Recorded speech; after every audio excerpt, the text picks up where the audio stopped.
الدين الخالص. إن الحمد لله نحمده ونستعينه ونستغفره ونعوذ بالله من شرور أنفسنا وسيئات أعمالنا من يهده الله فلا مضل له ومن يضلله فلا هادي له وأشهد أن لا إله إلا الله وحده لا شريك له وأشهد أن محمدا عبده ورسوله أما بعد فإن خير الحديث كتاب الله وخير الهدي هدي محمد صلى الله عليه وسلم وشر الأمور محدثاتها وكل محدثة بدعة وكل بدعة ضلالة وكل ضلالة في النار. فأعوذ بالله السميع العليم من الشيطان الرجيم. بسم الله الرحمن الرحيم. فلولا نفر من كل فرقة منهم طائفة ليتفقهوا في الدين ولينذروا قومهم إذا رجعوا إليهم لعلهم يحذرون. وقال النبي صلى الله عليه وسلم: نظر الله امرأ سمع مقالتي فوعاها فأداها كما سمعها فرب مبلغ أو عام سامع أو كما قال صلى الله عليه وسلم. معزز حاضرین، علماء کرام، نوجوان احباب، دینی بھائیوں،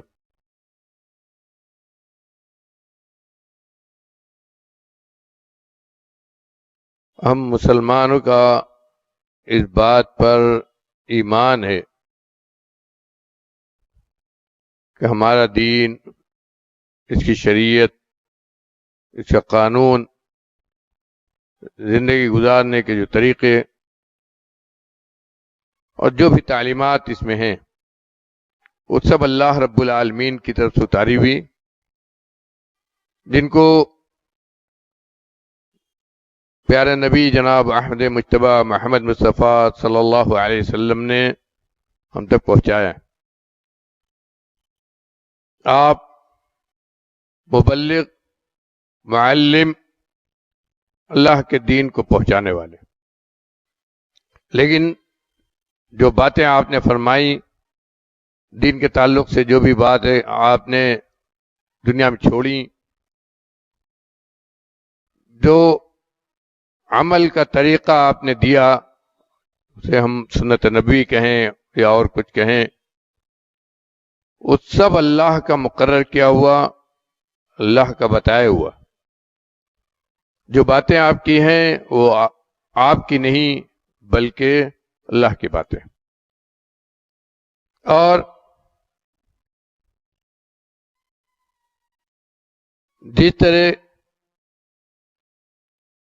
قرآن اللہ کلام، اس میں بیان کی ہوئی ساری تعلیمات یہ اللہ رب العالمین کی، اسی طرح ایک دوسرا مصدر دین کا حدیث، جسے ہم کہتے ہیں سنت نبویہ علی صاحب الصلاۃ والسلام، جسے ہم کہتے ہیں، وہ بھی دین کا دوسرا اہم مصدر، دین کا بلکہ بنیادی مصدر۔ دینی باتیں جاننے کے لیے ہمارے بھائیوں، اس بات پر ہمارا ایمان ہے، دیکھو اہل حدیث کہتے ہیں اس بات پر ایمان ہے کہ دین کی کوئی بھی بات جاننے کے لیے ہمارے پاس دو مصدر ہیں، دو مرجع ہے، دو جگہ ہیں جہاں سے ہم صحیح دین کی بات جان سکتے ہیں۔ ایک قرآن مجید اور دوسرا حدیث، اپنے نبی کا فرمان، آپ کے اقوال، یہی دو مصدر ہیں۔ اور ابھی ہم نے تقریر میں، پچھلی تقریر میں سب کچھ سنا کہ ہمارا بنیادی چیز ہمارے پاس جو شریعت، بلکہ اللہ نے بنیادی طور پر جس کا ہمیں حکم دیا، جہاں سے شروعات ہوئی، وہ علم. اس علم کو اللہ رب العالمین نے جس طرح قرآن کے ساتھ جوڑا، ویسی حدیث. قرآن کی تعلیم جتنی ضروری ہے ویسی ہی ضروری حدیث ہے. حدیث کا بھی جاننا، حدیث کو بھی پڑھنا، حدیث کو بھی کی بھی معلومات رکھنا، اس لیے کہ بغیر اس کے ہم دینی جو آداب ہیں، دینی جو فرائض ہیں، دینی جو احکام ہیں، دین نے جو تمدن اور جو طریقہ یہ معاشرت ہمیں دی، آداب معاشرت دیا ہے، وہ کیسے ہم جانیں گے؟ اور اسی لیے اگر احادیث کو ہم پڑھیں تو معلوم ہوگا کہ جس طرح قرآن پڑھنے والے کے لیے دعائیں کی گئی ہیں، ان کو افضل کہا گیا ہے. ابھی آپ نے وہ حدیث بھی سنی، خیرکم من تعلم القرآن وعلمہ. ویسے ہی حدیث پڑھنے والے کے لیے بھی نبی کریم صلی اللہ علیہ وسلم نے بڑی دعائیں کی ہیں اور بہت زیادہ خوشخبریاں بھی دی ہیں. میرے بھائیوں، میں سب سے بڑی پریشانی آج ہماری یہ ہے کہ ہم نے اپنے کو تعلیم کی اہمیت ہم نے بھلا دی ہے. پچھلی تقریر میں آپ نے بہت کچھ باتیں اس سلسلے میں سنی. اور چونکہ ہم لوگ تعلیم اور تعلم کے میدان سے لگے ہیں، اس لیے اس سلسلے کی جو پریشانیاں ہیں اور جو اس طرح کا رجحان خود ہم مسلمانوں کے اندر، مسلمان کیا کہیں، خود ہمارے اپنے گھروں کے اندر وہ رجحان خود ان تعلیم گاہوں کو لے کر ہمیں پریشان کرتا ہے کہ ہماری نسلیں، ہماری اولاد، ہمارے بال بچے کس طرف جائیں گے. اور دین کی جب ان کو اندر معلومات نہیں ہوگی، دین کا جب ان کے اندر شعور نہیں ہوگا، دینی بیداری اگر ہم نے ان کے اندر نہیں رکھی، تو یہ بچے کدھر جائیں گے؟ ہمارے لیے دعا کریں یا نہ کریں یہ الگ مسئلہ ہے جو بہت ہی اہم ہے، لیکن اس سے کہیں زیادہ اہم مسئلہ یہ ہے کہ ان کی زندگی، بے دینی کی زندگی ان کو کہاں لے جائے گی؟ مسلمان اپنے دین سے کہاں دور چلا جائے گا؟ قرآن کی تعلیم کے لیے ہم بہت کچھ کہتے ہیں اور سنتے بھی رہتے ہیں، لیکن ایسا نہیں ہے کہ حدیث کو پڑھنے پڑھانے کے لیے کچھ کم تاکید کی گئی ہو. جو آیت کریمہ میں نے تلاوت کی ہے اس میں اللہ رب العالمین نے باقاعدہ حکم دیا ہے، فَلَوْلَا نَفَرَ مِن كُلِّ فِرْقَةٍ مِّنْهُمْ طَائِفَةٌ لِيَتَفَقَّهُوا فِي الدِّينِ وَلِيُنذِرُوا قَوْمَهُمْ إِذَا رَجَعُوا إِلَيْهِمْ لَعَلَّهُمْ يَحْذَرُونَ. ہر گروہ میں سے کچھ لوگ ایسے ضرور ہونا چاہیے. یہ فرض ہے، فرض عین نہیں کہا گیا لیکن فرض کفایہ ہے. کیا ہر گروہ میں سے چند لوگ ایسے ضرور ہونا چاہیے جو اپنے گھروں سے نکلے. کیوں؟ لِيَتَفَقَّهُوا فِي الدِّينِ، تاکہ دین کا علم حاصل کریں، اور صرف حاصل ہی نہ کریں بلکہ اس کے اندر فقاہت، اس کے اندر گہرائی، اس کے اندر اصلی جانکاری جو ہے وہ حاصل کرنے کی کوشش کریں. دین کے صحیح سمجھدار اور دین اور شریعت کا علم جہاں ہے، قرآن اور حدیث، وہاں سے اس کو لے کر ایک ایسے عالم بنے کہ جب وہ اپنے گھر کی طرف لوٹ کر آئیں تو ان کے لیے منذر ہوں، ڈرانے والے، جیسے انبیاء کے بارے میں کہا اللہ نے. نبی کریم صلی اللہ علیہ وسلم کے بارے میں اللہ نے کہا کہ ہم نے آپ کو ڈرانے والا بنا کر بھیجا ہے. یہ ڈرانے والا نبی کے بعد کون، کہاں سے پیدا ہوگا؟ اسی انسانیت میں سے آئے گا، انہی انسانوں میں سے آئے گا.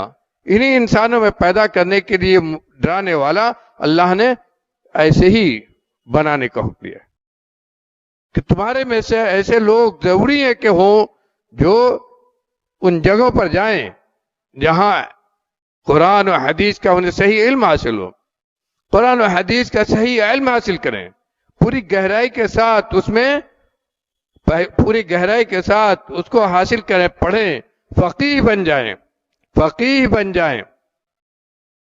اور فقیہ بننے کے بعد ایسے فقیہ ہوں کہ جب اپنے گھروں کو لوٹیں تو گھر میں اسی طرح ڈرانے والے بنے، اللہ کے دین کو پہنچانے والے بنے، اللہ کے دین کو پہنچا کر لوگوں کو اللہ کے عذاب سے ڈرانے والے ہوں جس طرح انبیاء ہوتے تھے۔ لعلہم یحذرون، کیوں؟ اس لیے کہ اگر ایسا نہیں کیا گیا تو معاشرے سے اللہ کا ڈر، معاشرے سے دین کی اہمیت، معاشرے سے دین کی بیداری یہ ختم ہو جائے گی۔ لعلہم یحذرون، تمام جو پیچھے رہ گئے ہیں، جن کو گھر سے چھوڑ کر وہ گیا وہ آدمی، ان کو ڈرانے والا کہاں سے آئے گا؟ وہ یہیں سے آئے گا۔ اور یہی نہیں بلکہ یہ ڈرانے والے تیار ہوں گے جو اپنے گھر سے نکل کر گئے علم دین، قرآن و حدیث کا علم حاصل کرنے کے لیے، اسے فقاہت حاصل کی، اپنی عمر اس کے اندر لگائی اور ہر طریق قربانی دی۔ ان کے لیے دعائیں کتنی ہیں نبی کریم صلی اللہ علیہ وسلم کے حدیث میں ہم سنتے ہیں، لیکن اس کی اہمیت کو ہم نہیں جان پاتے۔ یہ شعور میرے بھائیوں، دینی تعلیم کو حاصل کرنے کا یہ شعور بچپن میں گھر سے پیدا ہوگا۔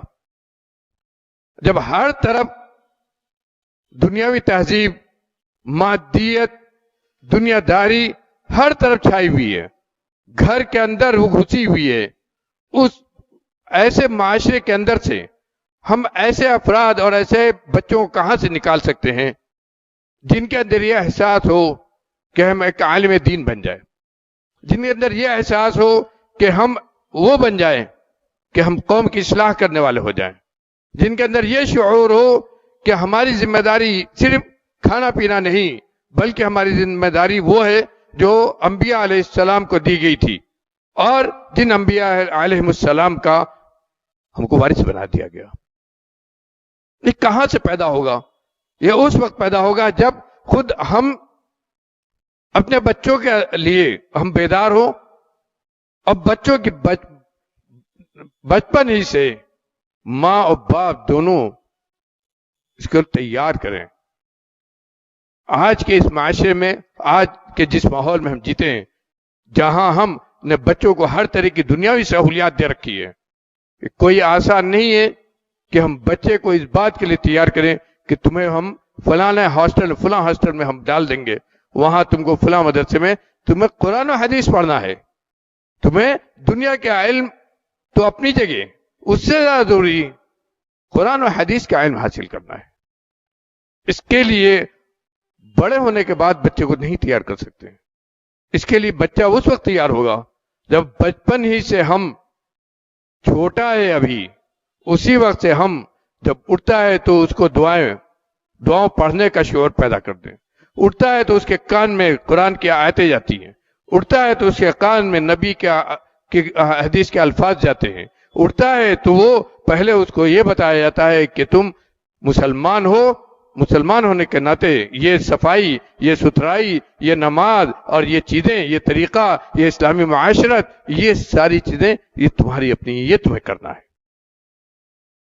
ایسا معاشرہ جب ہم دیں گے تب اس کے اندر یہ احساس پیدا ہوگا کہ ہم مسلمان صرف نہیں بلکہ ایک ایسے گھر کے بھی فرد ہیں جس گھر سے دین کا نور چمکنا چاہیے، اور اسی لیے یہ کوئی آسان چیز نہیں، اسی لیے جو اس علم کا حاصل کرنے کے لیے میرے بھائیوں، علم کی بات بھی بہت ہوتی ہے، تقریر علم پر بھی بہت ہوتی ہیں، تعلیم و تعلم کی جو اہمیت ہے وہ بھی بہت بیان کی جاتی ہے، اور ہر آدمی اپنے نقطہ نظر سے اس کو بیان کرتا ہے، یہاں تک کہ یہ بھی کہا جاتا ہے کہ اسلام نے دوسرے علوم کو حاصل کرنے سے منع نہیں کیا ہے، لیکن یاد رکھیے میرے بھائیوں، دنیا کے جتنے بھی علوم ہیں، ایک مسلمان کے لیے ان تمام علوم کا حاصل کرنے سے زیادہ ضروری اپنے دین کا علم حاصل کرنا ہے۔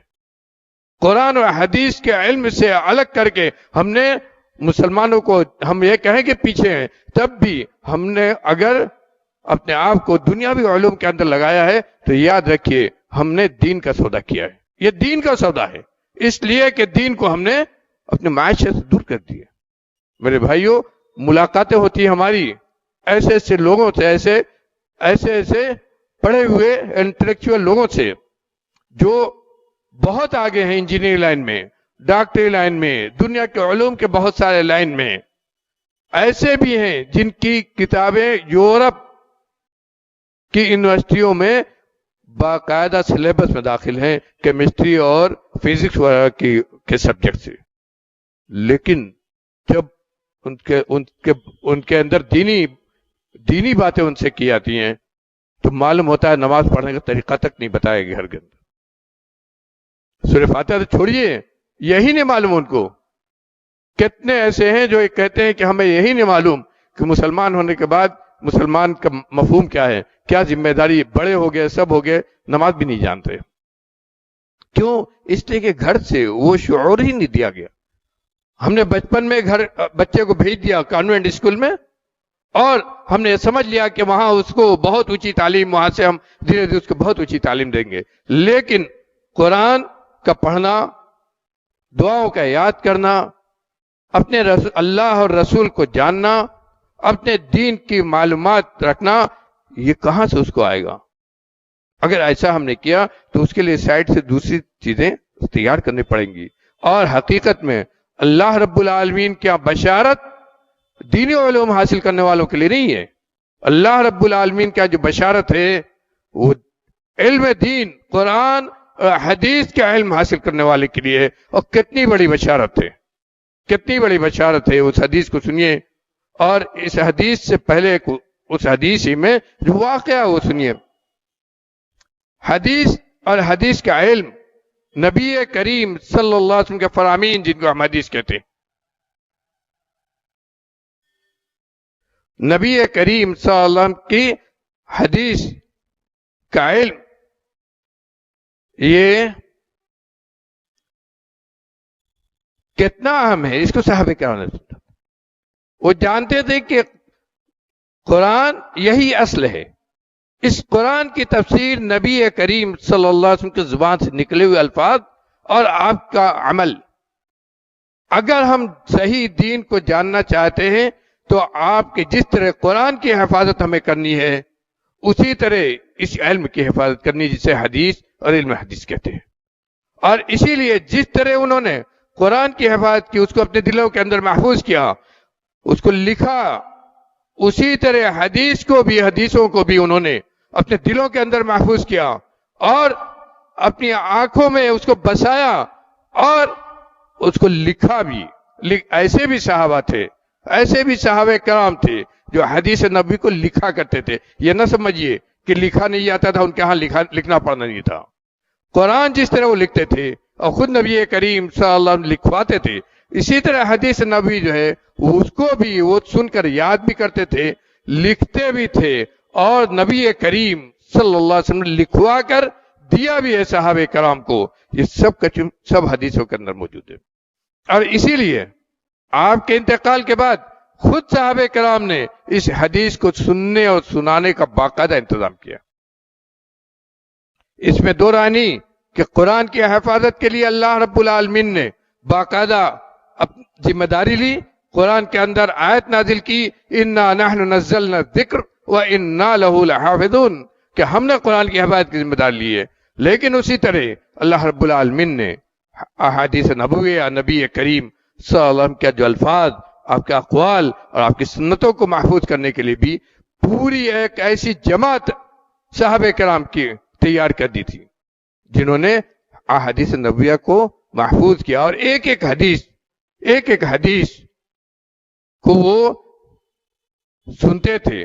معلوم ہوتا تھا کہ ہمارے کسی صحابی بھائی نے اس کو نبی کریم صلی اللہ علیہ وسلم سے ڈائریکٹ سنا ہے تو باقاعدہ ان کے پاس جا کر سنتے تھے. سنیے اس حدیث کو. حضرت کثیر ابن قیس کہتے ہیں کہ حضرت ابو الدرداء رضی اللہ عنہ نبی کریم صلی اللہ علیہ وسلم کے انتقال کے بعد جب بہت سارے صحابہ کرام شام اور اسی طرح عراق کے علاقوں میں چلے گئے تھے، تو حضرت ابو الدرداء رضی اللہ عنہ شام چلے گئے تھے، اور شام میں دمشق کی مسجد میں وہ درس حدیث دیا کرتے تھے. حضرت کثیر ابن قیس کہتے ہیں، تابعی ہیں، کہتے ہیں کہ میں حضرت ابو الدرداء رضی اللہ عنہ کے سبق میں بیٹھا ہوا تھا مسجد دمشق کی مسجد میں، وہ درس دے رہے تھے. ایک آدمی آئے جن کو ہم لوگ نہیں پہچانتے تھے، آئے حضرت ابو الدرداء رضی اللہ عنہ سے ملاقات کی، سلام کیا، اس کے بعد کہا میں مدینے سے آپ کے پاس آیا ہوں صرف ایک حدیث سننے کے لیے. غور کیجئے حدیث کی حفاظت کیسے کی تھی. کہا میں مدینے سے آیا ہوں صرف ایک حدیث آپ سے سننے کے لیے، جس کے بارے میں مجھے بات معلوم ہوئی ہے کہ آپ نے اس کو براہ راست نبی کریم صلی اللہ علیہ وسلم سے سنا ہے، پیارے نبی سے. حضرت ابو الدرداء کہتے ہیں کہ صرف اسی کام کے لیے آئے ہو یا اور کوئی تجارت، کوئی اپنی حاجت اور کوئی ضرورت لے کر آئے ہو؟ میرے بھائیو سوچئے، ایک حدیث کے لیے ہم یہاں کتنی حدیثیں سن جاتے ہیں، ایک کان سے سنتے ہیں دوسرے کان سے چلی جاتی ہے. کہتے کیا ہیں کہ صرف ایک حدیث کے لیے آیا ہوں اور کوئی بھی حاجت. مدینہ سے دمشق 1 مہینے کا سفر کر کے گئے تھے. مدینہ سے دمشق شام 1 مہینے کا سفر کر کے گئے تھے. اور کس لیے؟ کہا ایک حدیث سننے کے لیے آیا ہوں، مجھے اور کسی چیز کی حاجت نہیں ہے، کسی اور کام سے نہیں آیا ہوں. کہا کہ پھر انہوں نے پوچھا کہ کوئی اور بھی ضرورت اس کے ساتھ ہے؟ کہا کہ نہیں، صرف ایک حدیث سننے کے لیے آیا ہوں، وہ حدیث مجھے سنا دیجئے تو میں ابھی مدینہ واپس چلا جاؤں گا، کوئی اور کام مجھے نہیں ہے.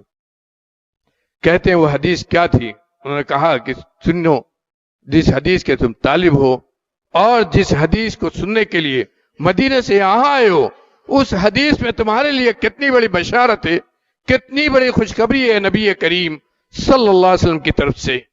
پیارے نبی کیا کہتے ہیں؟ کہا من سلک طریقا یطلب به علما سلک به طریقا من طرق الجنہ. جو آدمی راستہ چل کر آئے اس لیے تاکہ احادیث نبویہ میں سے کوئی حدیث سنے اور حاصل کرے، سیکھے، اس لیے تاکہ حدیث کا علم حاصل کرے، اس لیے کہ میرے حدیثوں میں سے کوئی حدیث سنے، اس لیے چل کر آیا ہے، تو اس کا یہ چلنا کہاں ہے؟ زمین پر چل رہا ہے، لیکن حقیقت وہ جنت کی طرف کا راستہ چل رہا ہے زمین کے راستے پر، لیکن اس کا یہ راستہ زمین کا راستہ نہیں، اس کا یہ راستہ جنت کا راستہ ہے. وہ جنت کے راستے پر چلا جا رہا ہے، جنت کی طرف چلا جا رہا ہے. کون؟ جس علم کو ہم بھول گئے ہیں، جس علم کی اہمیت ہمارے دلوں سے نکل گئی ہے، جس علم کے لیے ہمارے پاس کوئی وقت نہیں ہے.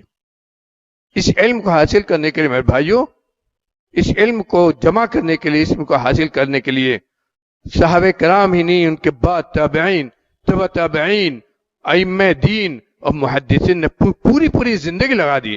کسی ایک امام کی سیرت پڑھائیے، ہمارے لیے پڑھنے کا بھی وقت نہیں ہے. وقت نکالیے، صرف امام بخاری رحمۃ اللہ علیہ کی سیرت کو پڑھ لیجئے. پوری زندگی علم حدیث کے لیے، حدیث اور حدیث کا علم حاصل کرنے، پوری زندگی. بخارا سے نکلے 16 سال کی عمر میں، مکے آئے 16 سال کی عمر میں. والد کا انتقال ہو چکا تھا، یتیم تھے والد کی طرف سے.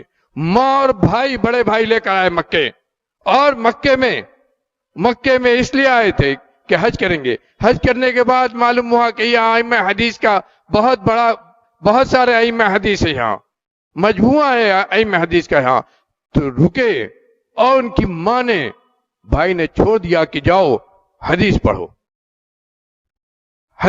کہاں؟ بخارا سے مدینے آئے تھے. سوچئے بخارا کہاں ہے آج؟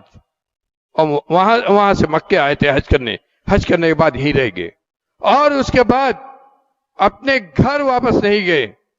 ایک عمر ہونے کے بعد واپس گئے. پوری زندگی مکہ، مدینہ، حجاز، بغداد، کوفہ، بصرہ، مصر، شام، جہاں یہ معلوم ہوتا تھا کہ وہاں کوئی محدث ہے، جہاں معلوم ہوتا تھا کہ یہاں کوئی آدمی ایسا ہے، کوئی عالم ایسا ہے جس کے پاس حدیث کا علم ہے، اس کے پاس حدیث کا ذخیرہ ہے، اس کے پاس حدیث کی معلومات ہے، وہاں جاتے تھے. صرف بغداد کا سفر 8 مرتبہ کیا تھا، اور پوری زندگی جو کچھ لکھا صرف بخاری ہم لوگ جانتے ہیں کہ ایک بہت اہم کتاب ہے التاریخ الکبیر کے نام سے.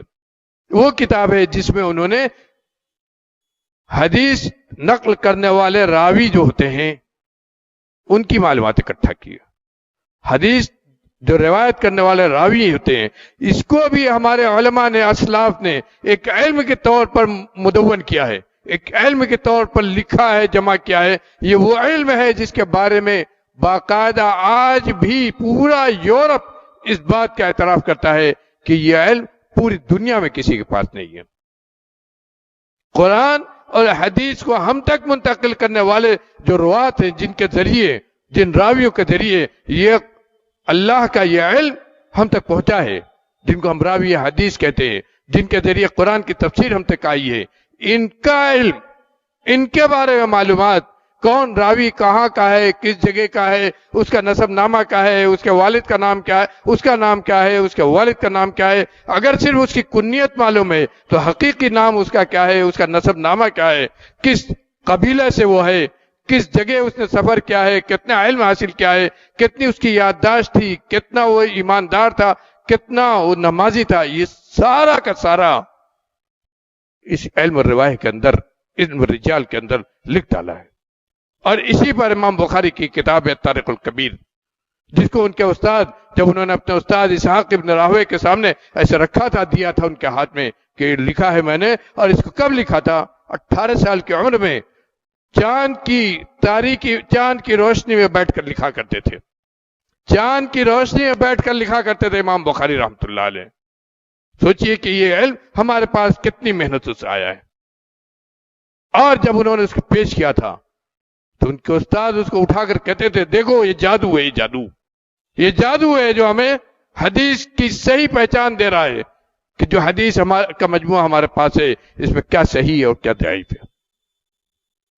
ان کے لیے آپ نبی کریم صلی اللہ علیہ وسلم نے بشارت دیے، من سلک طریقا یطلب به علما سلک به طریقا من طرق الجنہ.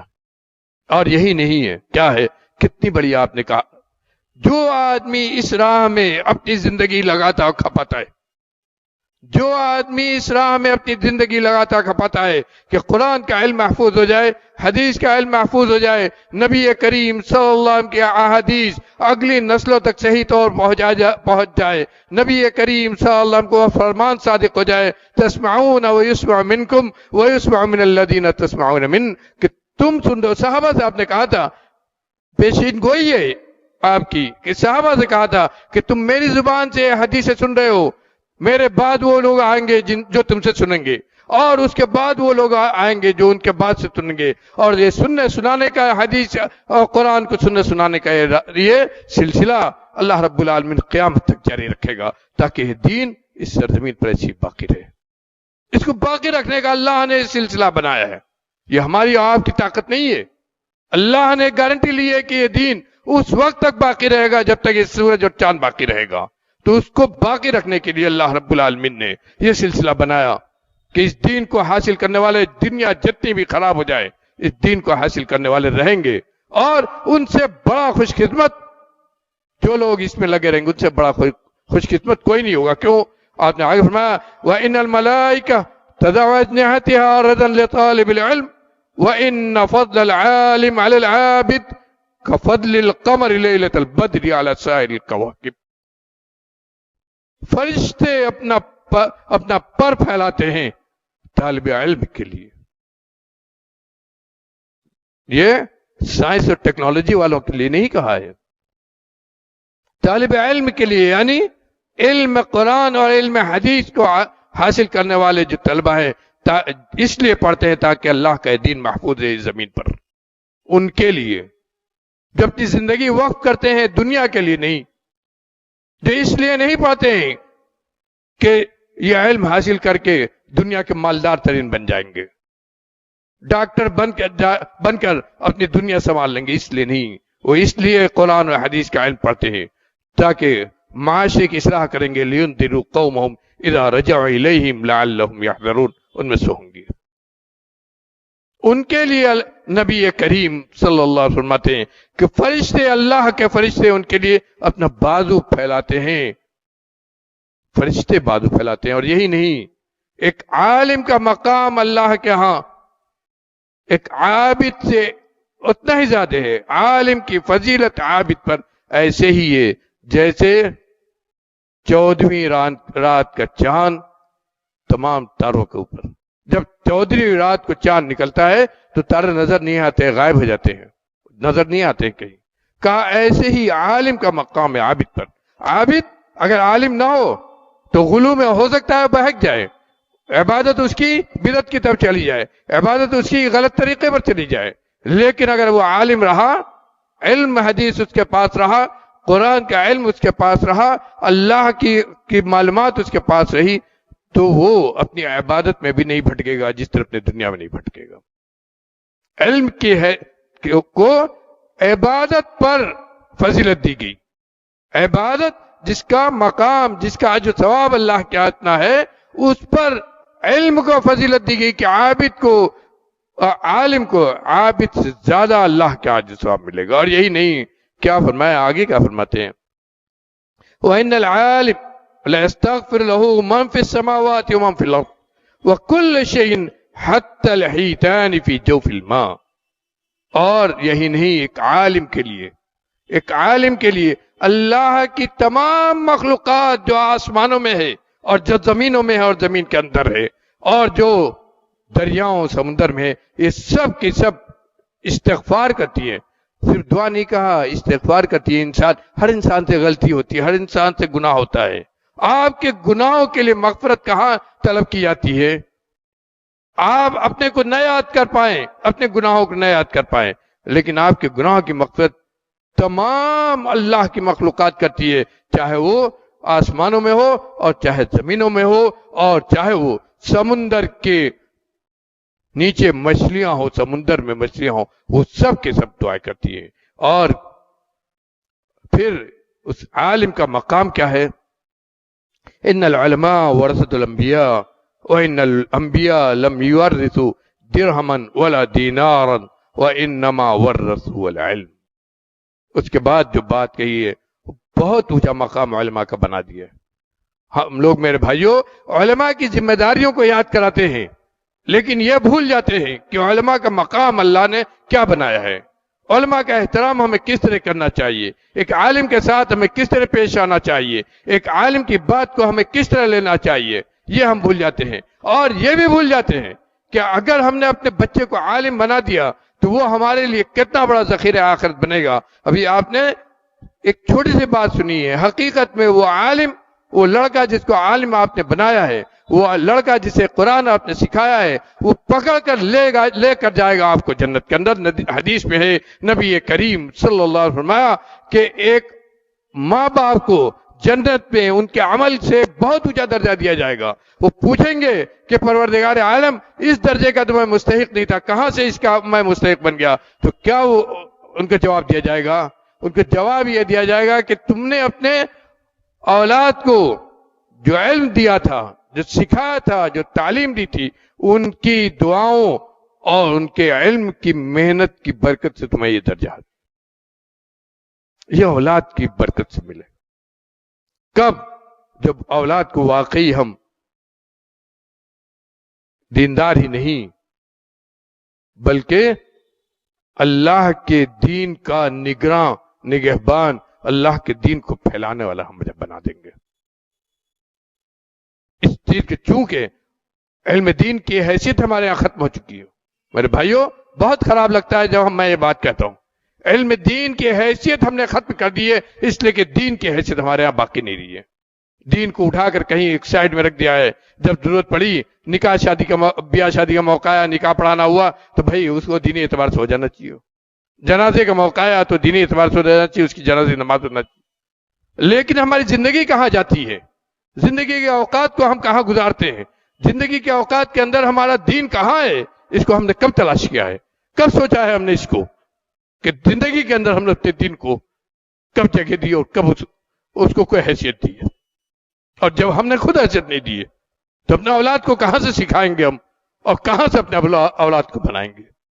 اور جب اولاد بگڑتی ہے تو ہم پھر روتے ہیں کہ اولاد تو ایسی ہو گئی۔ ہم نے خود بگاڑا ہے تو ہم روتے کیوں ہیں؟ اگر ہم نے اولاد کو بنایا ہوتا، ان کے دینی بیداری پیدا ہوتی اور خود ہمارا تعلق دین سے مضبوط ہوتا، ہمارا گھر دین سے جڑا ہوتا، ہماری ماں بہنیں بیٹیاں دین سے جڑی ہوتی، میرے بھائیوں یہ شکایت کا موقع نہیں آتا۔ ہمارے پاس جو روپیہ پیسہ ہے اس کو ہم فضولیات میں، بیکار کاموں میں، دکھاوا میں، ریاکاری کے کاموں میں سب جگہ ہم خرچ کر سکتے ہیں، لیکن اگر نہیں خرچ کر سکتے اسے تو ہم اپنے بچے کو ایک صحیح دینی عالم بنانے میں نہیں خرچ کر سکتے۔ ہم اس کی قربانی نہیں دے سکتے ہیں کہ ہم اپنے بچے کو صحیح دیندار واقعی ایک سچا مسلمان بنا دیں، اس کے لیے نہیں لگا سکتے۔ یہ المیہ میرے بھائیوں صرف علم کا المیہ ہم کہتے ہیں، اس سے کہیں بڑا المیہ یہی ہے آج مسلمانوں کے اندر۔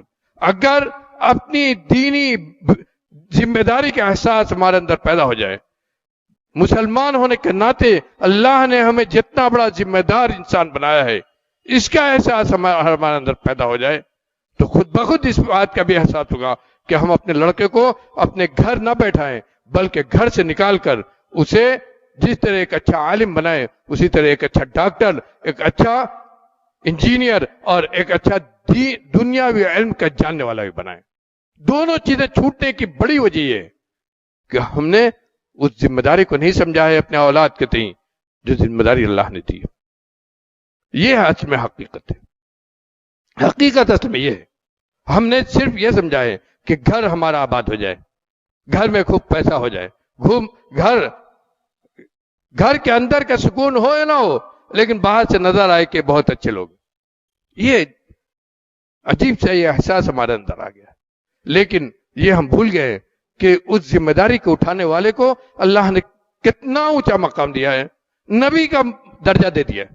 اس حدیث کے آخری الفاظ پر غور کیجیے میرے بھائیوں، تقریریں تو بہت ہوتی ہیں اور کہنے کو بہت کچھ کہہ دیا جاتا ہے، لوگوں کو کبھی خراب بھی لگتا ہے، لیکن خود اپنے اندر ٹٹولیے، سوچئے، اور خاص طور پر میرے بھائیوں خراب لگے گا ضرور، یہ بھی احساس آج غائب ہو گیا ہے کہ جو ہم یہ دینی مجلسیں کرتے ہیں،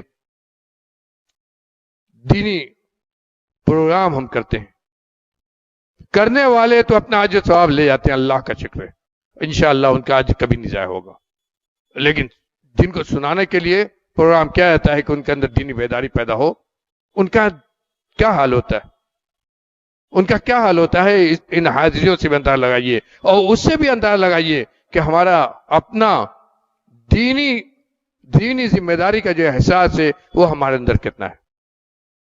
یہ مجلسیں جن کی برکتوں کا ذکر کیا جاتا ہے، ان سے ہماری دوری کیوں ہے؟ اس لیے کہ یہی احساس نہیں ہے کہ ہماری کچھ عاقبت بن جائے، یہی احساس باقی نہیں رہ گیا۔ نبی کریم صلی اللہ علیہ وسلم فرمایا ان العلماء ورثۃ الانبیاء، علماء انبیاء کے وارث۔ کن کے وارث ہیں؟ دنیا کی سب سے متقی، پرہیزگار، دین کو جاننے والے، اللہ سے سب سے قریب، اللہ کا سب سے اونچا رتبہ رکھنے والے انبیاء کرام جن کو اللہ نے منتخب کیا، ان کے وارث جب انبیاء کے آنے کا سلسلہ بند ہوا، کون ہوئے؟ علماء، اس امت کے علماء۔ آج فرمایا کہ انبیاء نے کسی کو درہم و دینار کا وارث نہیں بنایا، ہم وراثت تلاش کرتے ہیں دینار و دینار کے اندر، اسی لیے آپ نے فرمایا کہ انبیاء اس دنیا سے گئے تو انہوں نے کسی کو مال و دولت کا وارث نہیں بنایا ہے، انہوں نے کس چیز کا وارث بنایا ہے؟ علم نبوت کا، وہ علم جو اللہ کے ہاں سب سے معزز، سب سے موقر، سب سے محترم علم، سب سے زیادہ اجر ثواب والا علم، وہ علم جو اللہ نے انبیاء کو دیا اور انبیاء نے امت کو دیا، اور امت میں جو اس علم کے حاملین ہیں، اس کو اٹھانے والے، اس کو سیکھنے والے اور اس کو سکھانے والے جو انبیاء کے وارث ہیں، ان کو دیا۔ اس لیے یہ علم جن کو ملا ان کو دنیا کا سب سے بڑا حصہ مل گیا، چاہے وہ بھوکے رہ جائیں، چاہے ان کے پاس کھانے پینے کا کچھ نہ ہو، چاہے ان کے پاس چاہے وہ رات میں بھوکے سو جائیں، دنیا ان کی کوئی حیثیت نہ جانے، لیکن نبی کے قول کے مطابق دنیا کا سب سے بڑا حصہ انہی کے پاس ہے۔ کیوں؟ اس لیے کہ اللہ کا علم، اور اس علم کو محفوظ کرنے کے لیے میرے بھائیوں ہمارے پاس تو آسانی سے آ گیا ہے، اس علم کو محفوظ کرنے کے لیے اس علم کی ایک ایک حدیث کو حفاظت کے ساتھ اگلی نسلوں تک پہنچانے کے لیے ہمارے اسلاف نے کیا کیا، چاہے وہ صحابہ کرام کی جماعت ہو، تابعین کی جماعت ہو، تبع تابعین کی جماعت ہو، ائمہ دین کی جماعت ہو، اور چاہے اس کے بعد محدثین جنہوں نے کتابوں میں اس کو لکھا، حدیث کی کتابوں میں اس کو اکٹھا کیا، وہ جماعت ہو، پوری زندگی اسی میں انہوں نے لگا دی۔ بخاری مسلم، صحیح بخاری، صحیح مسلم، سنن ابی داؤد، سنن نسائی، سنن ترمذی، جتنی 6 کتابیں تو عام طور پر مشہور ہیں، اس کے علاوہ حدیث کی کتنی کتابیں ہیں جو بہت سارے ہمارے لوگ جانتے بھی نہیں، جن کا نام بھی نہیں جانتے، اور کتنی لمبی کتنے ویلیوم میں سب کتابیں ہیں کہ ہم اگر صرف پڑھنا ہی چاہتے ہیں تو کئی سال لگ جاتا ہے۔ تو سوچیے کہ لکھنے والوں نے کتنے سالوں میں اس کو لکھا ہوگا۔ امام بخاری رحمۃ اللہ علیہ نے جو بخاری لکھی، کتنے لاکھ حدیث کے اندر سے اتنی حدیث چھانٹی۔ اساتذہ کی تعداد صرف 1000 سے اوپر ہے، کتنے لوگوں سے پڑھا ہوگا، پوری زندگی اسی علم کے، اور یہ نہیں کہ اپنے شہر میں بیٹھ کر وہ علم حاصل ہوا۔ میرے بھائیو یاد رکھیے، اگر کوئی آدمی اچھا عالم بننا چاہتا ہے، اگر کوئی چاہتا ہے کہ اسے صحیح پختہ علم حاصل ہو، تو گھر بیٹھ کر اسے نہیں حاصل ہوتا ہے، اس کے لیے اسے محنت کرنی ہوگی، سفر بھی کرنا ہوگا، ان جگہوں پر جانا بھی ہوگا جن جگہوں پر یہ علم صحیح طور پر موجود ہے۔ اور یہ سلسلہ طلب علم کے لیے، علم کو پڑھنے کے لیے سفر کرنے کا جو سلسلہ ہے، وہ پرانے لوگوں سے ہے، صحابہ کرام سے ہے۔ صحابہ کرام، میں نے ایک واقعہ صرف سنایا ہے، اس طرح کے نہ جانے کتنے واقعات صحابہ کرام کی زندگی میں، کہ ایک حدیث کے لیے وہ مدینہ سے نکل کر شام جاتے تھے، شام سے نکل کر وہ کوفہ جاتے تھے، شام سے مدینہ آتے تھے، صرف ایک حدیث کے لیے۔ اور اس کے بعد کے دور میں تو اور زیادہ پھیلا، اور جب ائمہ حدیث کا دور آیا اور انہوں نے جہاں ایک طرف راویوں کے بارے میں معلومات اکٹھا کرنی شروع کی، اور اسی طرح حدیث کی تحقیقات شروع کی، تو ان لوگوں نے کتنا سفر کیا اس کا ہم اندازہ بھی نہیں لگا سکتے۔ اس وقت جب عالم اسلام بہت بڑا تھا، پورے عالم اسلام میں گھوم کر، حتیٰ کہ کسی چھوٹی جگہ پر معلوم ہوتا تھا کہ کوئی محدث یہاں ہے جس کے پاس حدیثوں کا مجموعہ ہے، جس نے حدیثیں سن رکھی ہیں، تو وہاں جاتے تھے صرف حدیث کے لیے نہیں، بلکہ اس لیے بھی تاکہ جانے کہ فلاں حدیث میں فلاں راوی جو ہے اس کے بارے میں آپ کو معلومات ہے کہ نہیں ہے، وہ راوی کیسا ہے، ثقہ ہے کہ ضعیف ہے، کہ وہ راوی نماز پڑھتا تھا کہ نہیں پڑھتا تھا، وہ راوی کیسا ہے، اس سے ہم حدیث لے سکتے ہیں کہ نہیں لے سکتے، یہ جاننے کے لیے بھی۔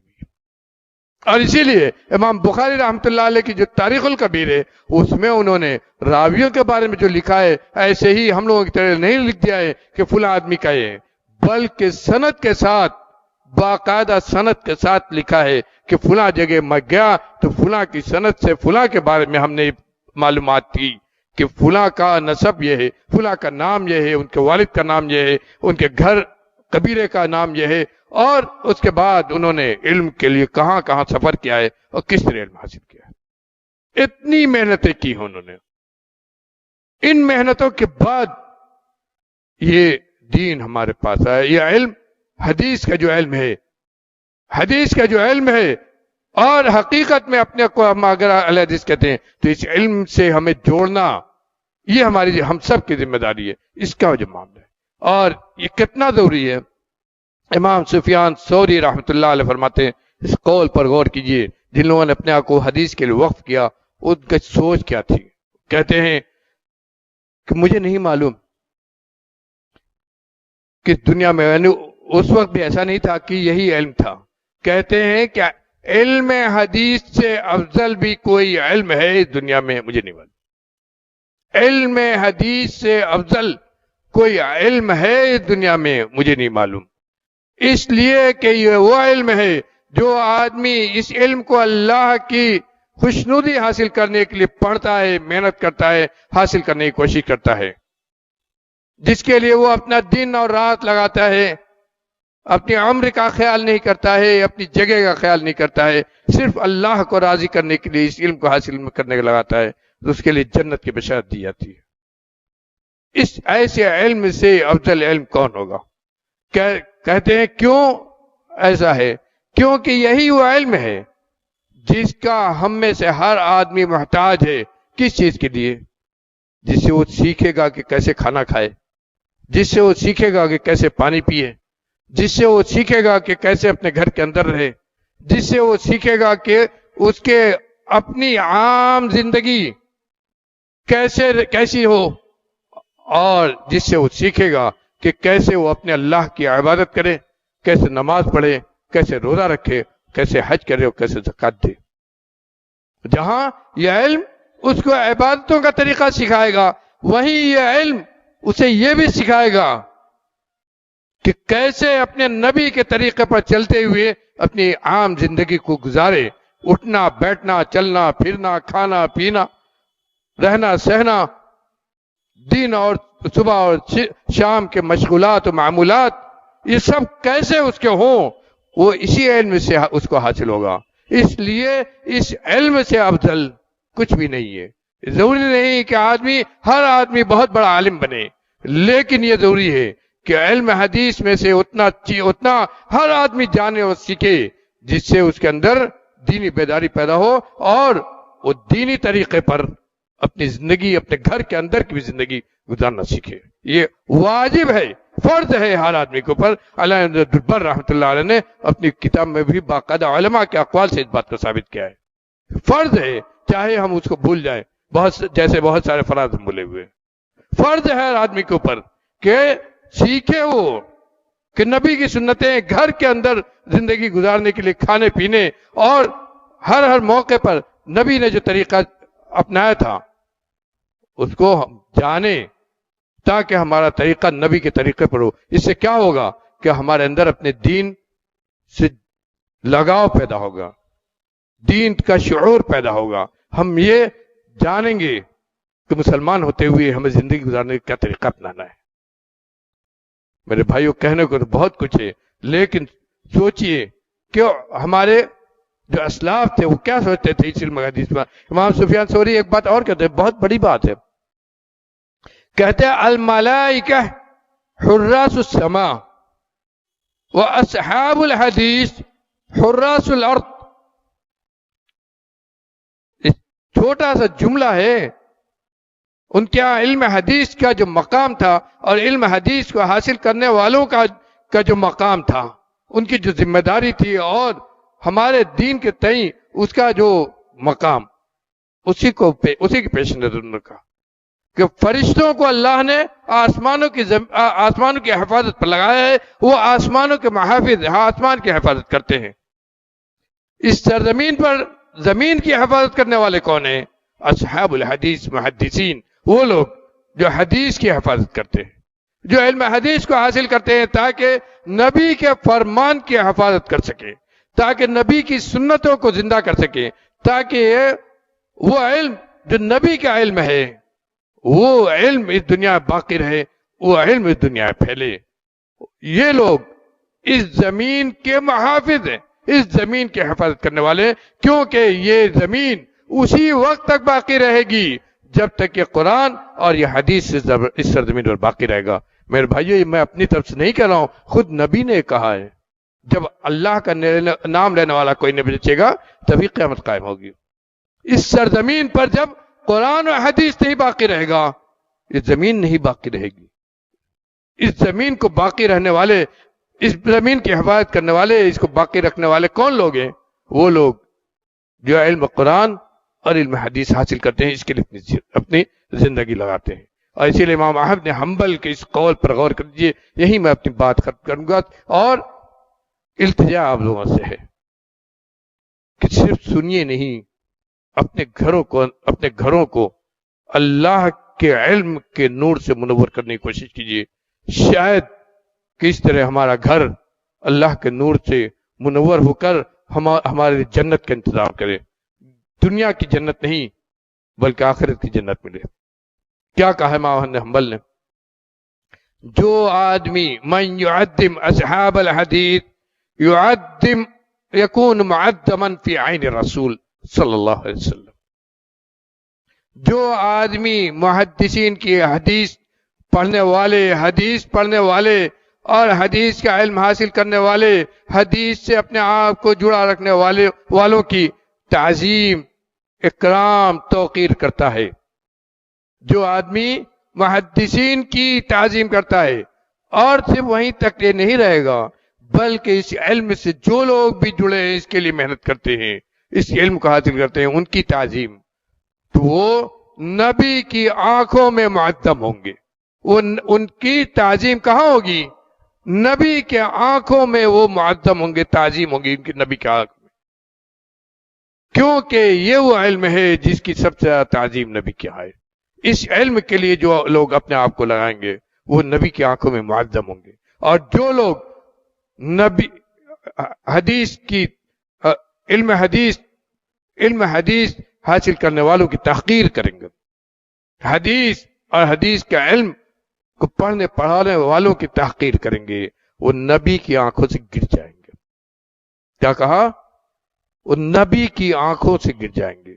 نبی کی محبت کا دعوت، نبی کی محبت کا دعویٰ ہر طرف، اس کا چرچا ہر طرف، اس کے اظہار کا طریقہ الگ الگ، دعوے الگ الگ، لیکن امام احمد بن حنبل ان ائمہ میں سے، ان 4 ائمہ میں سے جن کی تقلید کی جاتی ہے، جن کے ناموں کو عام طور پر سب جانتے ہیں، محدثین میں جن کا مقام ہے، جن کے ذریعے اللہ رب العالمین نے اس دین کی حفاظت کی تھی اس ایک موقع پر، جن کو امام اہل سنہ کہا جاتا ہے، کوئی ایسی ویسی ہستی نہیں ہے۔ امام احمد بن حنبل کو امام اہل سنہ کہتے تھے، اہل سنت کا امام ہے وہ، اور اسی لیے حدیث کے مقام کو انہوں نے پہچانا، اور اسی لیے وہ کہتے تھے کہ محدثین جو ہیں اور ہر زمانے میں جو اصحاب حدیث ہوں گے ان کی تعظیم یہ امت کے تمام افراد پر ضروری ہے، کیونکہ جو لوگ ان کی تعظیم کریں گے یہی نبی کی آنکھوں میں معظم ہوں گے، اور جو ان کی تحقیر کریں گے، ان کا احترام نہیں کریں گے، ان سے کون لوگ آپ خود سمجھیے۔ نبی کی آنکھوں میں گرنے کے بعد کیا ہوگا؟ آپ اپنی آنکھوں میں بہت بڑے ہو سکتے ہیں، لیکن دین کی آنکھوں میں، اور میرے بھائیوں اللہ نہ کرے ہم نے خود اپنے آنکھوں سے بہت سارے شہروں میں ایسے خاندان اور ایسے لوگوں کو دیکھا ہے کہ جب تک ان کے ہاں دینداری تھی، علم حدیث کے لیے وہ کام کرتے تھے، ان کے گھروں میں حدیث کا پڑھنا پڑھانا اور اس کے لیے محنت کرنا تھا، ایک عروج تھا ان کے خاندانوں کا۔ آج ان کے ہاں ان کا نام لینے والا، ان کو پہچاننے والے افراد نہیں ہیں۔ کیوں؟ اس لیے کہ یہی چیز ہے جو ہم کہہ رہے ہیں، سقط فی عین رسول صلی اللہ علیہ وسلم، دین سے غفلت، دین سے دوری، دینی علوم سے دوری نے ان کو دھیرے دھیرے، ایک ساتھ کوئی چیز نہیں ہوتی ہے، تباہی بھی ایک ساتھ نہیں آتی ہے، برباد بھی ایک ساتھ نہیں آتی ہے، یہ دھیرے دھیرے اللہ کے نظام کے حساب سے چلتا ہے۔ اللہ کا ایک نظام ہے، اس نظام کے حساب سے دنیا چلتی ہے، اور وہ وقت بھی آتا ہے کہ دنیا کے لیے ایسے لوگ مقام عبرت بن جاتے ہیں کہ ایک وہ اسلاف تھے ان کے جن کا ڈنکا بجتا تھا، جن کی عزت ہوتی تھی، آج انہی کی اولاد ہے یہ جن کو پوچھنے والا کوئی نہیں۔ اللہ تعالی ہم کو ایسی رسوائیوں سے بچائے۔ اللہ رب العالمین ہمارے دلوں میں دین کی سچی محبت پیدا کر دے، دین سے سچا لگاؤ پیدا کر دے، دین سے ہمارے تعلق کو مضبوط کر دے۔ رب العالمین ہم کو صحیح معنی مسلمان بنا دے۔ رب العالمین حدیث اور حدیث کے علم کی اہمیت کو ہمارے دلوں میں اجاگر کر دے، اس کے لیے قربانی دینے کا جذبہ ہمارے اندر پیدا کر دے، رسول سے سچی محبت اور دین سے سچی محبت لگاؤ ہمارے اندر پیدا کر دے۔ رب العالمین جب تک دنیا میں زندہ رکھ، اسلام پر، دین پر باقی رکھ، اور جب خاتمہ ہو تو تیرا کلمہ لا الہ الا اللہ ہمارے زبان پر ہو۔ وما علینا